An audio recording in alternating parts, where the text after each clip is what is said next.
Bon les amis qui supportent l'Algérie, j'espère que vous levez tôt ou que vous vous couchez tard finalement. Les horaires de la sélection algérienne sont tellement invraisemblables à la Coupe du Monde que tu sais même pas s'il faut se lever tôt ou se coucher tard. Le journal L'Équipe en a fait un tweet, mais de manière générale, c'est un peu la double peine pour cette Coupe du Monde parce qu'on rappelle que les États-Unis ont mis en place une caution financière pour avoir un visa. Cela touche les supporters algériens, mais également ça concerne la Tunisie, ça concerne le Cap-Vert, ça concerne plusieurs pays. Alors déjà que c'est très compliqué de se rendre aux États-Unis pour assister à une Coupe du Monde parce que ça coûte une blinde, mais là ça rend ça encore plus compliqué, donc effet double peine.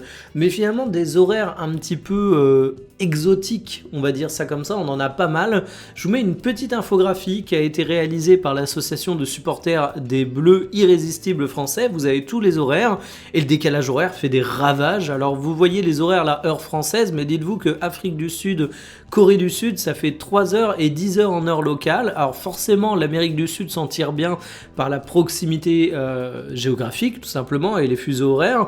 En Europe, j'ai tendance à considérer que notre protection vient davantage des enjeux économiques, parce que nos diffuseurs touchent un marché qui est relativement riche, où il y a beaucoup de droits TV à aller chercher.